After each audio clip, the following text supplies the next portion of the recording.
Amici Neroland, scusate se non guardo in camera tutto il tempo, ma davanti a me ci sono 3 aquile di mare che stanno sorvolando la zona. Ci troviamo davanti a quella collina dove c'è il nido dell'aquila reale, una coppia di aquile reali, tra cui lei è, mi sembra, l'aquila reale più anziana registrata o ancora in vita. Adesso non mi ricordo se ha 33 o 37 anni, devo controllare. Comunque ci sono queste aquile di mare, sono abbastanza lontane, sono soltanto dei puntini nel cielo, foto ma le sto controllando perché sto aspettando di vedere se per caso si avvicinano in questa direzione. Oggi abbiamo delle condizioni di luce perfette, è una bella giornata di sole, è molto limpida, abbiamo anche il sole alle nostre spalle, così in maniera tale che abbiamo qui davanti illuminato. Se per caso dovessero avvicinarsi, dovessero venire in questa direzione, abbiamo la luce perfetta per poter fare le foto. Adesso nel frattempo continuo a tenerle sott'occhio. C'è abbastanza movimento questa mattina, ne ho già viste penso le stesse 3 prima, un'altra è passata in quella direzione, ancora non ho visto l'aquila reale, comunque anche l'aquila reale è in questa zona. Ultimamente c'è stata molta attività, poi vi spiegherò come faccio a saperlo, quindi oggi ho approfittato della bella giornata per venire qui a cercare di riuscire a fare delle foto. Le aquile si erano posate un attimo sugli alberi, adesso hanno ripreso il volo ma sono sempre distanti.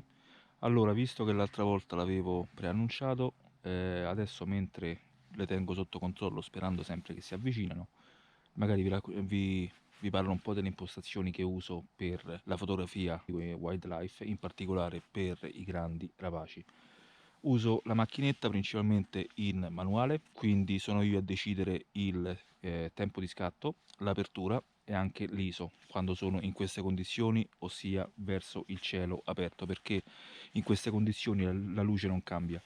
Quando guido, perché ho sempre la macchinetta pronta sul sedile del passeggero, o quando cammino per esempio nel bosco, invece imposto l'ISO manuale perché la luce giustamente può cambiare da un momento all'altro e quindi lascio il compito alla macchina quello di regolare l'ISO per una corretta esposizione. Inoltre sono anche io a decidere come focalizzare con la macchina, quindi come avere il focus, quindi io non utilizzo il focus nel bottone per scattare la foto, ma ho 2 pulsanti e quindi ho regolato il back focus, il cosiddetto back focus, e quindi spingendo quei bottoni sono io a gestire il focus della macchinetta. Questo perché? Perché non voglio lasciare alla macchina il compito di focalizzare, perché per esempio di fronte a degli alberi o magari quando vado a fare le foto alle foche che sono in acqua, la macchina può sbagliare e può focalizzare sugli alberi oppure sull'acqua, quindi voglio essere io a decidere dove la macchinetta deve focalizzare.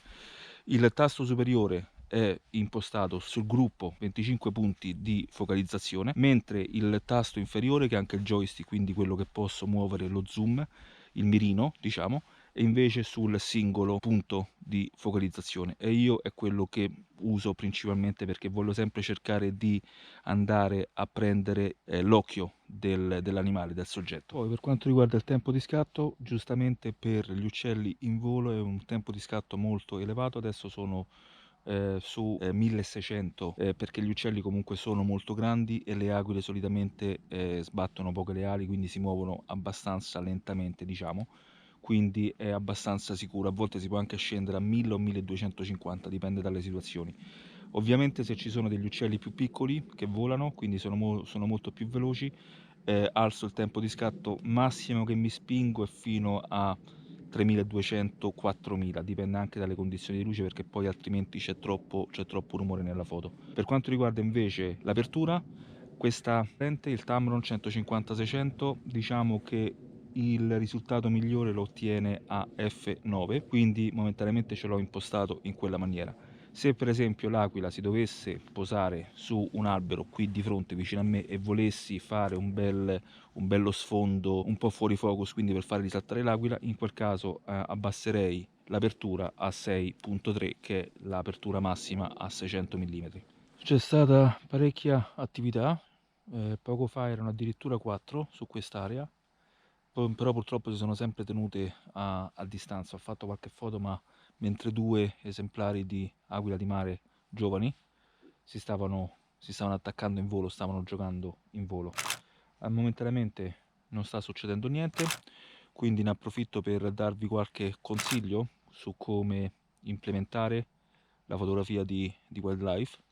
Ho detto prima che in questa zona c'è stata molta attività nei giorni passati, lo so perché sto in un gruppo di altri fotografi appassionati di rapaci e comunichiamo tra di noi attraverso un'applicazione che si chiama Bende, ma uno può anche comunicare attraverso WhatsApp, Telegram, ce ne stanno tantissime, e ci diamo delle informazioni quando vediamo delle aquile oppure qualche altro rapace particolare. Per esempio prima ho mandato un messaggio al gruppo dicendo che appunto c'è molta attività in quest'area, in maniera tale che se qualcuno è nella zona o magari nel pomeriggio vuole uscire, sa che magari venendo qui ha la possibilità di fotografare, e quindi cerchiamo così di aiutarci. Questo sicuramente aiuta molto, perché come fotografi siamo sempre in giro e magari io posso anche essere qui e c'è un mio amico fotografo che sta a 500-600 metri dall'altra parte del bosco e magari lui ha davanti delle aquile e io da qui non le vedo, quindi in questa maniera possiamo aiutarci. Quindi cercate nella vostra area se ci sono dei gruppi di fotografi, altrimenti magari createne uno e cercate di aiutarvi in questa maniera. Lo so che c'è sempre un po' di gelosia tra i fotografi che magari non vogliono raccontare i posti dove vedono le cose e tutto, però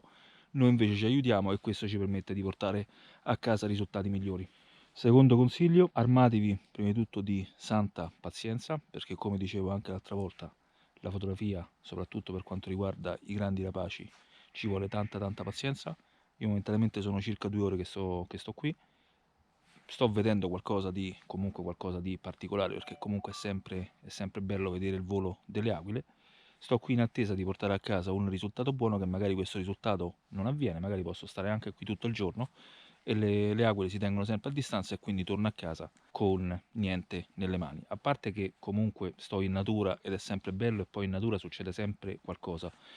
Spesso ho fotografato altri animali mentre stavo aspettando le aquile. Per esempio ultimamente ho fotografato il picchio muratore, una volta qui è passata una volpe, qui in zona ci sono i daini, una volta c'era un picchio nero, quindi comunque in natura succede sempre qualcosa. E poi comunque se uno vuole aumentare le possibilità di fare delle fotografie comunque deve stare in natura, quindi ci vuole molta pazienza. L'altra cosa che vi consiglio invece è di fare pratica, perché è molto importante. Adesso parlo in particolare per la fotografia di uccelli o di rapaci. È molto importante fare pratica, perché come in tutte le cose, più si fa pratica e più si migliora.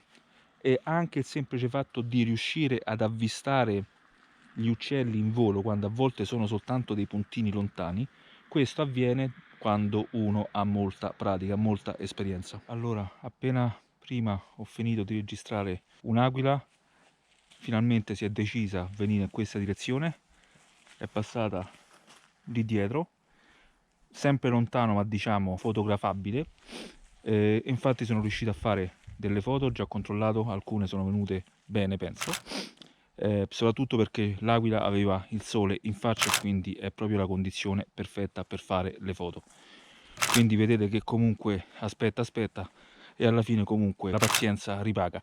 Non sempre, esiste anche la cosiddetta legge di Murphy del fotografo, che spesso uno magari attende ore e ore e non succede niente, mette via l'attrezzatura, succede qualcosa, oppure se ne va e poi l'amico fotografo che è rimasto magari gli dice: ah, ma lo sai, appena sei andato via è passato di tutto, è passata un'aquila, una giraffa, alle ore, un elefante, di più, tutto e di più. Questa è la cosiddetta legge di Murphy del fotografo. Comunque momentaneamente sono soddisfatto. È l'una, quindi ci sono ancora 3 ore e mezza di luce, quindi c'è ancora la possibilità di fare qualcosa. Prendo un attimo fiato perché poi ho anche fatto una corsa per cercare di vedere se riuscivo a fotografarla dietro qui il bosco. Adesso magari aspettiamo che ritorno, aspettiamo anche che le altre aquile facciano la stessa cosa. Adesso sono tornate ad essere 3 aquile, le sto tenendo sott'occhio, però visto che stanno ancora lontane, anzi sono 4 perché ce n'è anche una laggiù.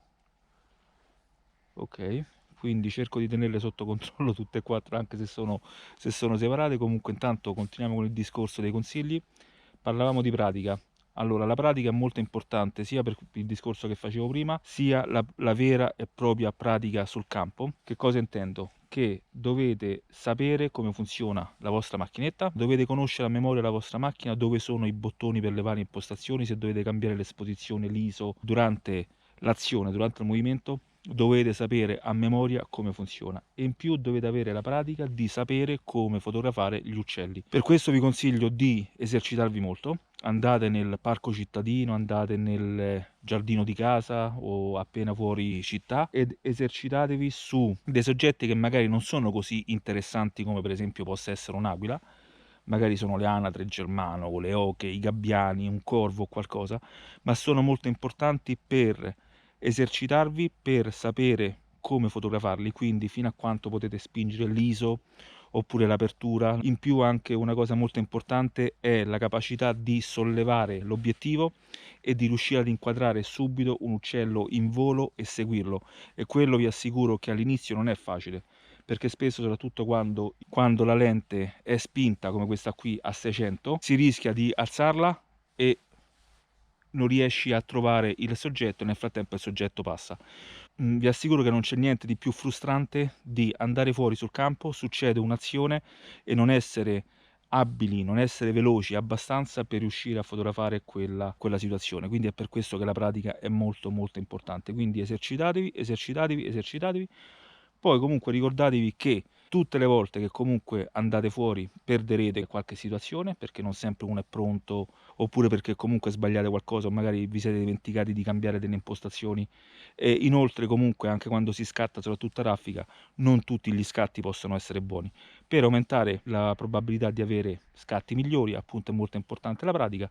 E poi comunque, come diceva Ansel Adams, che era un fotografo statunitense, la fotografia è fatta di tante aspettative e di molte, ma molte insoddisfazioni. Per quello comunque ci vuole passione, ci vuole pazienza, ci vuole pratica e comunque poi alla fine, come oggi, il risultato paga.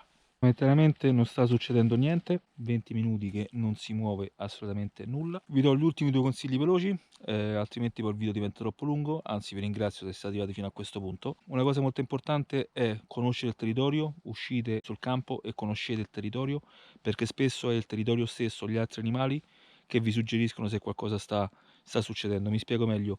Come vedete qui in questa vallata c'è questo fiume che momentaneamente è straripato dalle abbondanti piogge e dalle nevicate dei giorni scorsi, e ci sono delle papere, delle foraghe, degli altri uccelli che stanno in questo fiume e ho imparato per esperienza che quando questi uccelli acquatici, queste oche, queste anatre, stanno calme e tranquille, vuol dire che l'aquila non sta in giro, perché loro vedono assolutamente il predatore molto prima di noi e quindi quando si alzano in volo, starnazzando e andando in confusione, facendo un macello, è perché c'è l'aquila nei paraggi e quindi cercano di distrarre l'aquila così che non sa quale obiettivo prendere. Quindi questa è una cosa molto importante, potete fare affidamento su loro appunto per sapere quando l'aquila sta in giro o altri predatori, che può essere la poiana, può essere il nibbio. L'ultima cosa, approfittate del tempo che spendete in natura per stare in natura, ossia per staccare da tutto e tutti, quindi cercate di stare il più possibile staccati dai social, dal telefonino, godetevi il tempo in natura, godetevi il silenzio e la pace, perché vi assicuro che è molto rigenerante. Ok, per oggi è tutto, la prossima volta magari parliamo dell'esposizione, che come ho detto è un discorso abbastanza complesso, cercherò di semplificarlo.